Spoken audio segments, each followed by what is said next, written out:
Еўрарадыё.FM. Прывітанне ўсім слухачам Еўрарадыё, мы ў жывым эфіры. Гэта стартапніца, сумесны праект Еўрарадыё і сайта bel.biz пра дзёрзкіх беларускіх прадпрымальнікаў і смелых інвестараў, якія не баяцца інвеставаць у іх грошы. Сёння мы пагаворым пра падзею, якая адбудзецца праз 2 месяцы яшчэ, але была ўжо анансавана на гэтым тыдні. Гэта сусветны тыдзень прадпрымальніцтва. Сусветны тыдзень прадпрымальніцтва. Я думаю, што это вельмі крутая падзея, хаця, калі шчыра, я з першага тыдня, вось роўна з таго часу, як Беларусь далучылася да гэтай падзеі, назіраю за ёй і ўсё ніяк не магу зразумець, для чаго ж яна патрэбная, што там адбываецца, вось як гэта ўсё працуе. Таму мы запрасілі, па-першае, заўсёдную удзельніцу стартапніцы Юлію Нехай у студыі, рэдактарка bel.biz Юлія Нехай, прывітанне. Привет. І каб патлумачыць нам, з чым жа ядуць, як уліцца ў сусветны тыдзень прадпрымальніцтва, у нас у студыі прысутнічае піар-менеджер гэтага мерапрыемства Дмітрий Буронкін. Прывітанне, Дмітрий. Здравствуйте. Ну што, Дмітрий, распавядзіце нам, што такое сусветны тыдзень прадпрымальніцтва? І ці тыдзень? Да, обязательно. Сусветный. Ну, поехали по пунктам. Значит, Всемирная неделя предпринимательства – это действительно неделя, она действительно всемирная, так что почти на все вопросы я уже ответил, а теперь немного подробнее. Значит, во-первых, это достаточно глобальное мероприятие. Это мероприятие, которое объединяет аж на 170 стран, и цель этого мероприятия – это поиск новых идей для бизнеса, для развития, для того, чтобы как-то бизнесы могли соединяться друг с другом, выходить на новый уровень, общаться, перенимать лучший опыт из-за рубежа, ну и, собственно говоря, намечать какие-то определенные шаги для того, чтобы как-то развиваться. Вот, да. И, собственно говоря, можно говорить о том, что на этом мероприятии, ну вот такие планы закладываются далеко идущие. И те темы, которые на Всемирной неделе предпринимательства, они актуализируются, это значит, что эти темы, они вот прямо сейчас важны, они вот тут на кончиках пальцев. То бок, это такая тусоўка, да, умоўна кажучы, да, на якую збіраюцца разам бізнесоўцы, прадпрымальнікі ўсіх кшталтаў, всех масштабов, да. Хто яшчэ? Для каго это ўсё? Да, собираются, во-первых, предприниматели, да, как вы правильно сказали, собираются представители крупных компаний, собираются банки, собираются инвесторы, стартапы, это очень важно, компании, которые продвигают какие-то сервисы, компании, которые развивают какие-то технологии, все они вместе собираются представители государства, это очень важно, собираются журналисты, и вас мы тоже бы там хотели увидеть. Вот, собственно говоря, много людей, которые формируют вот это бизнес-сообщество, собираются потребители, собираются те, кто еще сейчас своего бизнеса не имеет, но вот очень хочет, то есть, да, знаете, у каждого же есть бизнес-модель какая-то, бизнес-план, вот, и вот, возможно, и для многих нам бы, по крайней мере, хотелось, чтобы после того, как люди вот сходят, они решились окончательно, там, да, и занялись бизнесом, нашли для себя что-то, какую-то нишу, в которой они бы могли себя реализовать. А какие сферы будут представлены в этом году на неделе предпринимательства? Ну, отрасли. Да, вот это такая достаточно будет интересная неделя. Собственно говоря, переходим уже к тому, что будет в этом году в Беларуси. Значит, Всемирная неделя предпринимательства пройдет с 18 по 24 ноября. И в этом году она получается такая очень насыщенная, максимально насыщенная. Очень много тем, очень много компаний, которые хотели бы влиться, присоединиться к этому мероприятию, и нас это радует, на самом деле. И даже встает вопрос о том, как вот все это вместе так скомбинировать, чтобы получилось обо всем поговорить. Среди основных тем, которые мы обозначили, вот, которые мы видим в них такой большой потенциал и для Беларуси, и они в мире такие достаточно активно, так скажем, активно муссирующийся, да, и в прессе, там, и в бизнес-сообществе. Это тема, например, финтех, да, то есть вот у нас будет такая конференция, которая будет называться «Финтех-день». Ну, я могу по ней там поговорить подробнее, она больше будет интересна банкам, она будет интересна инвесторам, она будет интересна любому бизнесу, который собирается внедрять у себя какие-то определенные там технологические решения, да, вот именно потому что финтех, это же сегодня такая, ну, триггерная тема вообще для развития многого бизнеса. Вообще, что станет с банками? Они там останутся в том виде, в котором они есть сейчас, или их поглотят, правильно говорить, какие-нибудь финансовые сервисы, да, или что станет с финансовой криптовалютой? криптовалюта. Все эти темы, они же ведь постоянно как бы на слуху, и вот мы бы хотели в Беларуси сделать такой, ну вот, конкретную конференцию, где все эти темы были бы подняты, где они бы обсуждались, где бы показывались какие-то лучшие кейсы, и где бы выступали достаточно известные спикеры. А отдельная тема — это инвестиции. То есть у нас будет такое тоже мероприятие, которое называется Investors Factory. Это такая конференция, мы говорим, что это конференция для тех, кто ищет инвестиции, и для тех, кто ищет, куда инвестировать. Вот это очень важно, как бы этих людей собирать вместе, потому что часто так бывает, что они немножко разрозненно находятся друг от друга, и вот важно, чтобы одни могли обсудить 7 успешных, как называется, таких ступеней для построения стартапа, а вторые могли увидеть тренды, во что сейчас инвестируют, во что лучше инвестировать, почему нужно не бояться, почему нужно там формировать вот эту венчурную экосистему и так далее и тому подобное. Вот это, собственно, тема вот этой конференции, которая называется Investors Factory. Ключевым мероприятием является, конечно же, форум, международный форум предпринимательства в Беларуси, который в этом году объединит достаточно много успешных предпринимателей со всего мира. У нас ожидаются спикеры из Юлинг, из LinkedIn, из таких достаточно крупных вот корпораций, можно сказать, и они будут говорить об инновациях, конечно, они будут говорить о построении, о создании ценности бизнеса, о создании ценности своей собственной компании, они будут говорить о кейсах, да, то есть это мы можем говорить о том, что вот мы не так много на Всемирной неделе предпринимательства говорят о каких-то мотивационных штуках, ну типа, мол, давай, найди в себе силы, ты сможешь продавать, ты сможешь там делать лучше свой продукт. Тони Робинс. Ну да, Ну, именно. у меня у тренажерной зале вось висит телек, и на И он ім и реклама вот этой конференции. Весь час ідзе. Я Вау. так разумею, што ў мяне ў трэнажорную залю ходзяць нейкія ці то людзі паспяховыя, ці то людзі недастаткова упэўненыя ў сабе і матываваныя. Да? Ну, прынамсі, так лічаць тыя, хто пазіцыянуе на нас гэтую рэкламу. І вось нам кажуць, ну вот, Давай, конференция, да. 10 спикеров, 20 там кейсов, историй поспеху там и так далее. У вас такого не будет, да? Ну, это на самом деле... Ці, прынамсі, не настолькі Да, это вообще замбічна. это тоже важно вообще на самом деле. То есть есть, ну, люди, особенно кто вот такой, ну, средний бизнес, да, нужны какие-то точки роста, нужно посмотреть на каких-то успешных людей, нужно услышать какие-то вот классные мотивационные спичи. Я понимаю, особенно в Беларуси, мне кажется, тяжеловато бывает, вот когда ты бизнесмен, да, когда у тебя там есть небольшая компания, 10 человек, нужно вот понять, что у кого-то получается, что вот вас много таких, нужно собраться там как-то все вместе в едином порыве, скажем так, взять и завтра продавать. Вот, в Всемирной неделе предпринимательства она больше ориентирована на какие-то действительно успешные кейсы. То есть там мы мало говорим о мотивации. Это не такая YouTube-вечеринка, да, как бы, где вот можно записать хороший спич, и он будет набирать там 1000 просмотров. Это все-таки мероприятие для того, чтобы смотреть его вживую. Это мероприятие для того, чтобы пообщаться. Это мероприятие для того, чтобы сделать какие-то выводы, чтобы найти вот что-то для себя, найти какую-то технологию. Если это выступление спикера, то оно всегда очень по делу. Это как бы такие разговоры о реальных цифрах, о каких-то реальных возможностях. Это, ну, в идеале сделки. Да, то есть, чтобы вот прямо на Всемирной неделе могли какие-то компании договориться или там сделать какой-то плацдарм для того, чтобы это все переросло в будущую сделку. У вас есть какой-то KPI по сделкам?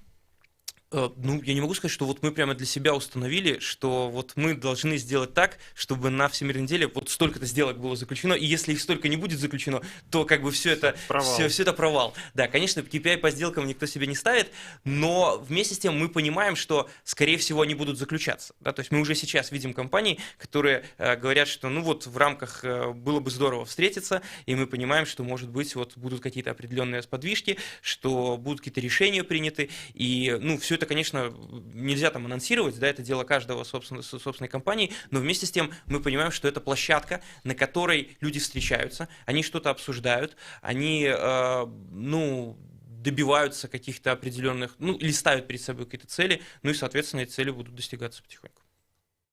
Я уже забыл, что я хотел сказать. Я чуть много говорю, да? Это классно. Ну, Дмитрий, вы ж пиар-менеджер, все ну, по справе. Я могу спросить. У прынцыпе, у мяне даўным-даўно было такое пытанне, ну вось месца стартапаў на гэтай канферэнцыі, яно якое? Пошук інвестараў, ці нейкая рэпрэзентацыя сябе, ці ёсць там, напрыклад, асобна якая-небудзь частка прысвечаная менавіта стартапам, я не ведаю, хакатон які-небудзь, вось вылучаны вот ну, асобна у раскладзе. Да, стартапы — это очень важная часть, на самом деле, вот Всемирной недели предпринимательства. И мы прямо ее позиционируем как такую очень важную неделю для стартапов. Мы считаем, что любые вот компании, у которых, ну, любые люди, у которых есть там стартап, у которых еще есть идея стартапа, а еще лучше, если это уже такой стартап сформировавшийся, который уже там вокруг себя может привлек какие-то инвестиции или уже ну, находится на какой-то более высокой стадии развития, на следующей ступеньке, чем просто идея, то это вот must туда сходить, да, потому что, во-первых, есть возможности представить свой стартап. У нас будет такая стартап-аллея, то есть есть выставка, где компании презентуют себя, это такие большие стенды, скажем, ну там они бывают разного размера, но да, и там можно их брендировать под себя, там показать какие-то свои разработки, технологии, и эта выставка, она, конечно, в первую очередь посвящена каким-то высокотехнологичным компаниям, то есть это как-то, вот завтрашний день мы позиционируем ее так, как выставка, где можно вот пощупать завтра, да, подойти, понять, что будет завтра везде. Ну и есть стартап-аллея, это такая, она будет в очень интересном месте находиться, вот буквально туда, где человек, когда сразу приходит, да, к слову, все это будет проходить в Marriott отеле, и мы фактически вот весь Marriott отель займем для того, чтобы провести Всемирную неделю предпринимательства, такое интересное статусное место, скажем так, и вот человек, когда будет приходить, он сразу фактически будет попадать на вот эту стартап-аллею, проходя мимо всех стартапов, которые будут там представлены. У них не будет немного места, но это хорошая возможность о себе рассказать, как-то себя представить для нужных людей. Это первый момент. Второй момент – это непосредственно конференции, вот это непосредственно Investors Factory, где можно просто пообщаться. У нас придут на конференцию достаточно большое количество бизнес-ангелов в Беларуси, у нас придут туда инвесторы. Можно взять быть за рукав? Да, ну можно будет сказать, вот, пожалуйста, смотрите, вот это то, что мы сейчас делаем, то, над чем мы сейчас работаем. Кроме того, я расскажу об этом чуть позже подробнее, наверное, по поводу нетворкинга. Да, то есть мы в этом году очень сильно хотим эту тему, ну, выражая современным языком, прокачать, да, чтобы вот люди, которые приходят на конференцию, у них была возможность общаться, презентовывать себя и назначать какие-то встречи, там, беседовать и так далее. И вот, собственно говоря, это тоже возможность. И в последний момент это, конечно, конкурс Startup Battle, о нем тоже, наверное, поговорим. Это такая возможность для стартапов еще до Всемирной недели предпринимательства заявиться и, ну, выиграть там, да, достаточно такие весомые призы. На саму конференцию пригласят 10, это будет такой полуфинал, как бы, да, но это не значит, что те, кто заявится, они не смогут прийти, потому что, во-первых, мне кажется, будет интересно посмотреть на тех 10, которые победили, да, что ж там они сделали, чего не сделали мы, условно говоря, а второй момент, это просто, ну, все равно, даже если там вас не выберут, эта возможность себя представить, она будет. То бок найперш гэта магчымасць прыйсці паказаць сябе, паглядзець на іншых, ну я для стартапаў, да, конечно. Да? Але вот Дмітрый, калі вы распавядаеце пра стартап-алею, у мяне адразу уяўленне пра выставу дасягненняў народнай гаспадаркі, пра стэнды такія, да? Ну вот, вот як гэта будзе выглядаць? У нас жа ў Беларусі стартапы все тэхналагічныя, там да. VR, AR і гэтак далей, да? То бок будет это нечто не классичное. Ну, конечно, нет. Ну, то есть это не будет такой формат, как там, вот вы правильно сказали, выставка достижений народного творчества, где идет такой, значит, генсек, и вот да, все, значит, его вокруг него проводят. Да, то есть, ну, в каком-то смысле, да, то, что человек может будет пройти через разные стартапы, это сохранится, эта часть, она одинакова. Но в контексте возможности презентовать себя, конечно, можно будет индивидуально подходить к каждому стартапу. Если кто-то хочет и захочет показать VR, то это можно будет сделать. Если кто-то можно будет что-то попробовать, конечно, мы тоже понимаем, что сегодня выставка – это не выставка в формате, там, вот, значит, есть стенд, на нем написана какая-то информация, вот есть роллап, и ты должен стоять и читать. Да, сегодня выставка – это всегда интерактив. И поэтому именно вот возможность выделиться как-то для стартапов, это, нам кажется, очень классно. И если у кого-то есть какие-то идеи, в том числе креативные идеи, их тоже можно обсуждать. Ну, и это, возможно, большие очки вперед, большие очки в плюс этим стартапам, которые себя захотят показать. Мяркуючы по тем, что вы распавядаеце, в принципе, крэатыўнай ідэяй можа быць, калі стартап прынесе класічны стэнд нейкі, да, вполне себе посадят туда чалавеков, да, в касцюме і в галстуке, ці там вахтёршу, і на фоне іншых, якія будуць вельмі тэхналагічна сябе рэпрэзентаваць, ён будзе вельмі адрознівацца. Пра стартап батл, мне здаецца, трэба пагаварыць асобна, але гэта Белбіз батл называецца, так? Да. Але мы гэта зробім праз кароткі перапынак на навіны. Гэта стартапніца, не пераключайся, праз 2 хвіліны мы вяртаемся ў студыю Еўрарадыё. Еўрарадыё. Гэта толькі актуальная інфармацыя, аналітыка, музыка і крытыка. Мы незалежная крыніца інфармацыі ў тваім рэальным жыцці. Мы першае рок-радыё Беларусі. Мы 24 гадзіны ў інтэрнэце і на спадарожніках. Еўрарадыё. Час ведаць, што адбываецца.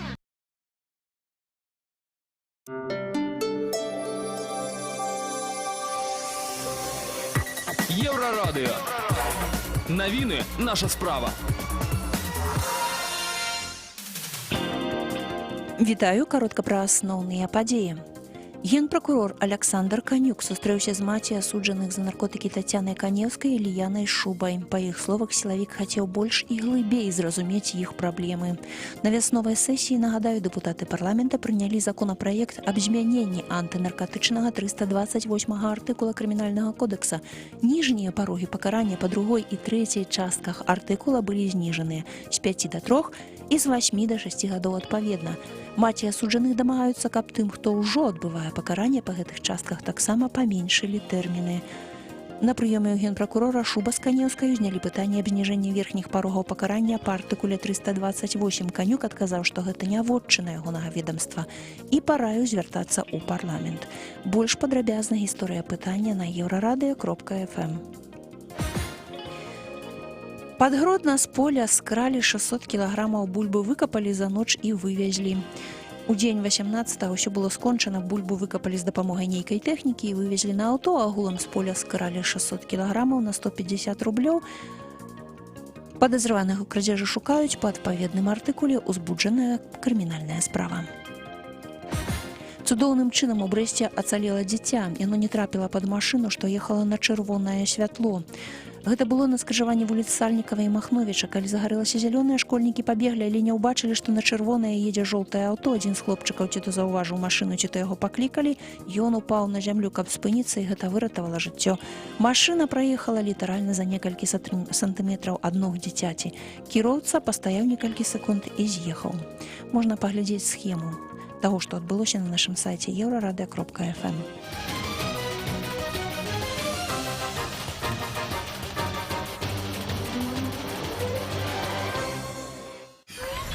Еўрарадыё.фм. Працягваем праграму «Стартапніца» на Еўрарадыё. Толькі што ў выпуску навінаў мы паслухалі пра тое, як з поля нехта скраў 650 кілаграм картохі.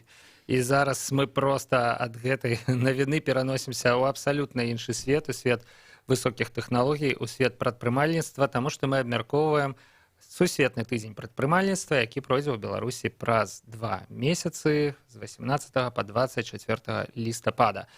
Мы спыніліся, дарэчы, трэба нагадаць, што ў нас у студыі Юлія Нехай з bel.biz, прывітанне яшчэ раз, Юлія, і Дмітрий Буронкін, пиар-менеджер Джу Беларусь. Джу, так? Да, вот вопрос, как правильно произносить, Это он всегда остается открытым. Люди говорят геф, но часто, вообще как бы джу, потому что как бы вроде дью. В общем, мы говорим джу. Джу да. Беларусь. Светлый тыдзень прадпрымальніцтва, часткай якога з'яўляецца Беларусь. Мы спыніліся на тым, што ўжо зараз стартапы батляцца за тое, каб патрапіць на сусветны тыдзень прадпрымальніцтва, што гэта такое, як гэта адбываецца, куды ісці, хто раскажа. Магчыма, і Юлія сама можа распавесці, як чалавек, які мае непасрэднае дачыненне да bel.biz. Bel.biz Battle все-таки. Да, безусловно. Вообще Bel.biz Battle, это конкурс, который очень хорошо известен среди стартапов, потому что многие истории успехов, они начались с этого конкурса. И в ближайшее время мы напишем такую большую статью о победителях, чем они сейчас занимаются. Мне самой было очень интересно узнать о том, что, например, первым победителем конкурса в 2012 году был стартап Metrix Cat, а также стартап Arduino. Я думаю, что вообще никто практически не знает, что это за стартапы. А люди, которые, скажем так, если назову имя Евгений Пальчевский, то многие как-то оживятся, потому что это стартап, сейчас он делает стартап Tap2Pay, который очень успешно. Они успешно очень в прошлом году принимали участие в конференции TechCrunch Disrupt в Сан-Франциско. Сейчас в этом году они проходят акселерацию в HugeSync. Это акселератор в Польше. То есть у них вообще все хорошо. Потом, например, другой есть еще известный, достаточно известный стартап, победитель конкурса. Это стартап Infogram. Он из Латвии. Вот. И мы расстались именно Еврорадио. Да. Неодноразово. Да, 2 года назад, например, они привлекли инвестиции, и 2 года назад число их пользователей составляло 85 миллионов человек, на минуточку. Вот. А мы, по сути, открыли этот стартап в 6 лет назад. 6 годов тому. 6 лет назад, да. Вот. Потом еще один интересный стартап, Splitmetrics, и с ним такая достаточно любопытная история из всех стартапов, которые я нашла. Это единственный стартап, который за 5 лет не поменял свое название. Да. Я не знаю, как насчет идеи, там, сколько раз они пивотились и прочее, но они, по крайней мере, не меняли название. Вот, они были победителем в 2014 году и в 2017 году. Вот, и это стартап, опять же, такая белорусская история успеха. У них все очень хорошо, они привлекали инвестиции. За последний год компания выросла в 5 раз и стала партнером Apple. Но помимо того, их клиенты — это Google, Rovio, Wargaming и прочее. Более того, Rovio даже хотела войти в компанию, но это не совпало со стратегией развития Splitmetrics. Вот, потом еще один очень... Шкодують, видать, тепер. А может наоборот? А може і не шкодують. Вчера с Apple договорились. Может Завтра быть, да. договоримся. Да.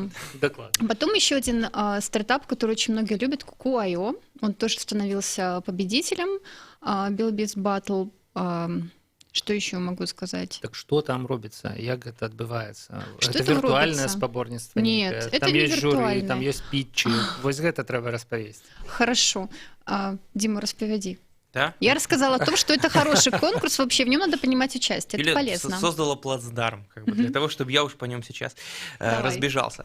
Вот, значит, да, действительно, это битва, да, в том виде, в котором вот в современном мире они так и должны проходить, потому что все проходит, часть большая проходит онлайн, значит, команды, которые хотят участвовать. В этом году, во-первых, нету никаких ограничений, то есть можно любые темы затрагивать, да, то есть иногда бывает несколько предыдущих лет были какие-то определенные темы, тематика, да, в этом году тематики нет.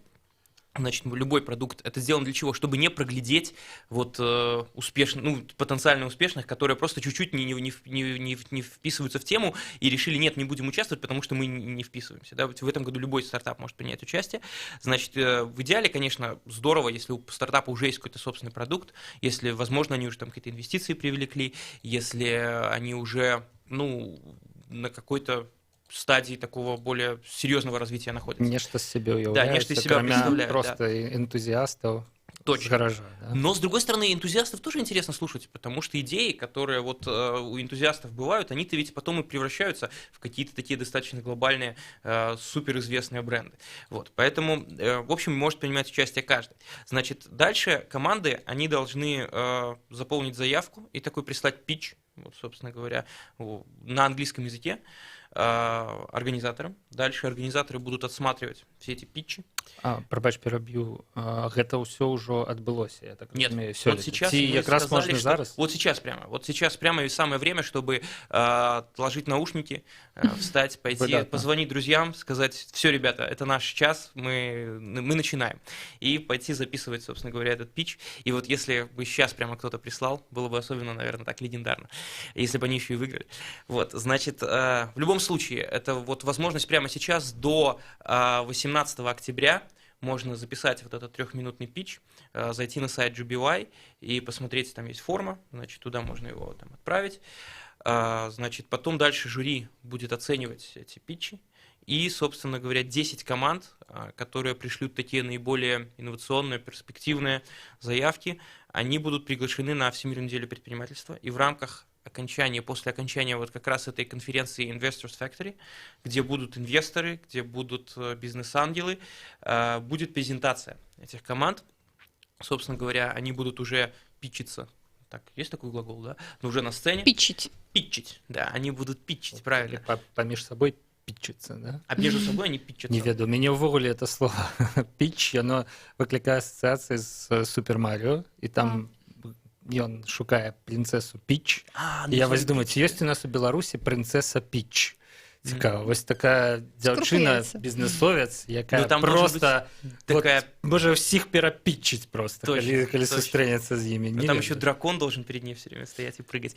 Вот. Але яна ў іншым замку увесь час. Точно, Калі точно. ты заходзіш там, ей нема. Ради чего не пичется? Какой приз? Вот, да, и значит они, ну, во-первых, конечно, пичатся они ради того, чтобы добиться успеха, чтобы их заметили какие-то инвесторы, чтобы их заметили какие-то партнеры, это в первую очередь, да, но есть еще и призы, которые уже точно известны, и призы, они как раз-таки вот будут предоставлены посольством Великобритании в Беларуси, и это будет тур, стадий тур такой в Великобританию, это будет не только Лондон, да, это еще будет Шотландия. Да, и, собственно говоря, вот там будет много разных встреч, много разных возможностей. Англия это такая, Великобритания точнее, это такая важная точка вот на карте стартап мира, там все есть, все можно найти, и партнеров, и специалистов, и рынки сбыта, и все что угодно. И организаторы, они будут прилагать усилия для того, чтобы стартапы встречались с нужными людьми, чтобы они могли презентовать там себя постоянно, презентовать разным компаниям, и по итогу, вернувшись из этого тура, получить не только опыт, но и какие-то договоренности и контракты. Круто. Да. Ну, мне кажется, что это хорошая возможность, вот, особенно учитывая вот то, что рассказала Юля в самом начале. Да? То есть, что это не просто там такой, знаете, конкурс для каких-то людей, которые его выигрывают, ездят потом там куда-то, получают какие-то призы, ну и все это на этом и заканчивается. А важно сказать, что каждый год победители Билбис Батла, они, те, кто побеждают здесь, они побеждают и в будущем. То есть процент вот этих стартапов, которые победил, и в итоге они, ну, как минимум, там он достиг каких-то определенных высот, либо они сами, как люди, связавшись с другие стартапы, там, да, чем-то занявшись, либо и непосредственно этот сам стартап, он достаточно высок, и это здорово. Ну, вось аднаго партнёра мы назвалі, гэта брытанская амбасада, так, якая ўсё гэта падтрымлівае. Можа, мы тады і іншых партнёраў назовём, якія ўкладаюцца у сусветны тыдзень прадпрымальніцтва ў Беларусі, в прынцыпе, робіць гэта магчымым.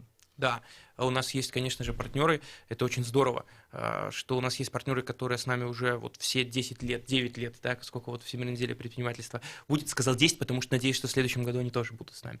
Вот, это, значит, USAID, это Банк развития, который... Очень здорово, что включился в неделю предпринимательства. Это Международная финансовая корпорация, это правительство Республики Беларусь, Министерство экономики, это вот, да, посольство Великобритании в Беларуси. Очень здорово, что в этом году среди организаторов находится Белагропромбанк, такая... Да, банк, в общем, у них есть интересные тоже возможности. На этой конференции они будут говорить, они будут организовывать отдельный ивент, который будет посвящен развитию агротуризма и возможности внедрения технологий к агротуризму. То есть мы говорим о том, что эта отрасль на самом деле огромная, да. А почему именно агротуризм?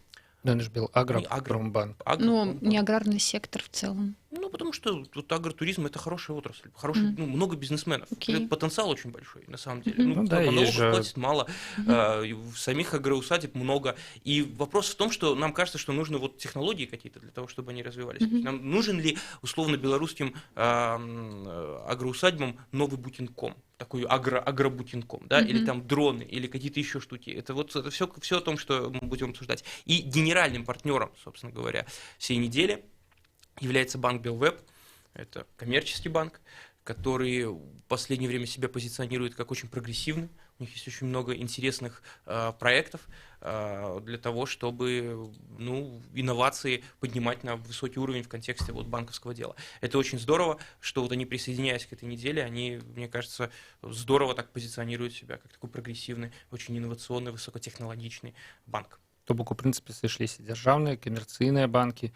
Мне здаецца, па колькасці банкаў, якія былі пералічаныя ў якасці партнёраў, робіцца зразумелым, хто больш за ўсё думае зараз пра сваю будучыню, хто больш за ўсё ў Беларусі думае зараз пра прыцягненне нейкіх тэхналогій, каб паглядзець на іх, пра канкурэнцыю адзін з аднім, так, і пра тое, як бы іх у сваю працу укараніць.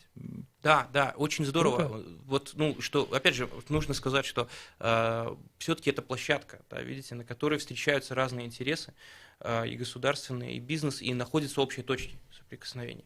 Вот тут дальше, да, рассказывая, раз уж начали говорить о банках и вспомнили про вот банк Белвеб, вот очень важно, на наш взгляд, момент, который они тоже делают на этой конференции, как вот генеральный партнер, это то, что они будут делать так называемый спид-дейтинг, да, то есть это вот то, что, опять же, выгодно отличает данную конференцию.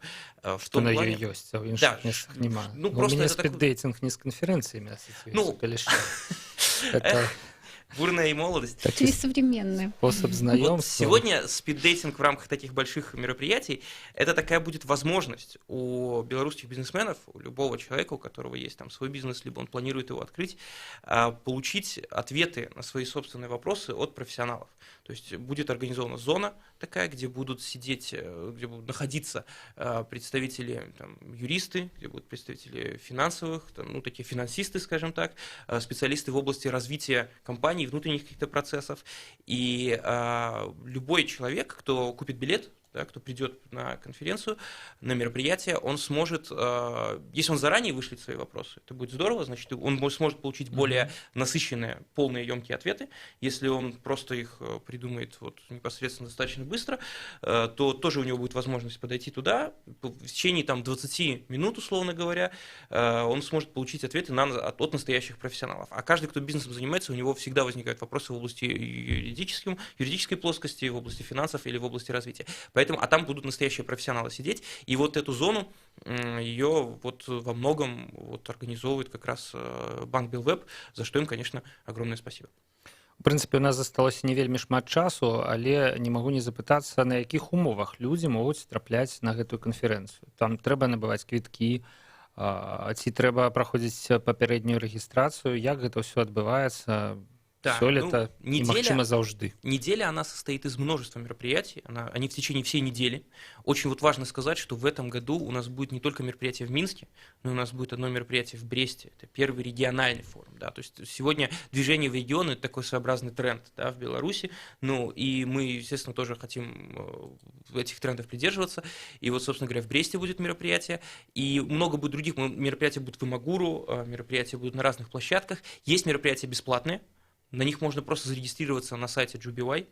Есть мероприятия платные, на которые нужно приобрести билет. И опять же, это можно сделать на сайте JubyY прямо сейчас, потому что цены как раз сейчас еще низкие. Это early birds, да, такие вот как бы, и можно сейчас по хорошей цене это сделать. Вот, и приобретая билет, там, да, или зарегистрируясь на разные мероприятия по-разному, человек может, собственно говоря, посещать эти мероприятия. Первые 2 дня, которые такие основные, да, где вот как раз проходит форум Investors Day, Investors Factory и Fintech день, на них билеты платные. Покупая билет, человек, очень важный вот на наш момент, это то, что он получает возможность вот этого нетворкинга, будет специальное приложение, с помощью которого человек может пока рассказать о своей компании, встречи назначить, посмотреть, кто еще есть на этой конференции, то есть не просто бегать и обмениваться визитками, да, а вот сделать это все в такой достаточно инновативной современной форме. И на наш взгляд, это тоже хорошая возможность, чтобы все связывались со всеми, и будет зона отдельная для нетворкинга, поэтому мы с радостью приглашаем всех представителей бизнеса, всех предпринимателей присоединиться к неделе предпринимательства. Ну, я ўвесь час, калі мне нешта кажа спікер, я лезу правяраць у інтэрнэт. Да, так, сапраўды, ўсё так ёсць. Вот можна зайти на ju.by, і там адразу ёсць вельмі зразумела, дзе, што і як. Расклад, квіткі і гэтак далей. Я крыху падтармажваю ў гэты момант, таму што трэба нешта набраць і нашукаць. Вось. Але так усё і ёсць. Такой факт-чек сразу. Факт-чек. Вось, сябры, мне здаецца, што, ну так, невялікі анонс вялікай падзеі мы зрабілі падчас сённяшняй стартапніцы, максімальна асвятлілі то, што стартаперам рабіць на канферэнцыі Джу Беларусь, для чаго яна ім, для чаго яны ёй, і нават пра спіддейтинг крыху паразмаўлялі, што было крыху нечакана. Таму застаецца падзякаваць нашаму сённяшняму госцю Дмітрыю Буронкіну. Дзякуй, Дмітрый, да пабачэння. Спасибо вам. Юлія Няхай, як заўжды, была на стартапніцы ў студыі Еўрарадыё. Дзякуй, Юлія. Таксама развітваемся з табой, і са мной таксама, ў прынцыпе, развітваемся. Павел Свердлов працаваў пры мікрафоне. Пачуемся на Еўрарадыё.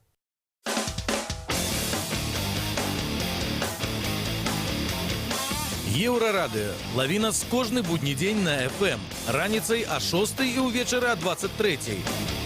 У Гродні на хвалях радіорація 98,1 FM. У Бресті 99,2 FM. Даведайся пра галоўныя падзеі дня з праграмаў «Петарда» і «Еўразум». Слухай «Еўразум» з панядзелка па пятніцу а 18-й, а «Петарду» а 20-й. Нон-стоп наш эфир доступны у интернете по адресе euroradio.fm и euroradio.by. Слухай «Еўрарадыё» праз спадарожнік «Астра 4А». Абяцаем альтэрнатыўную музыку, свежыя навіны ды эксклюзіўныя рэпартажы. Долучайся до нас у социальных сетках. Еврорадио. Час ведаць, што адбываецца.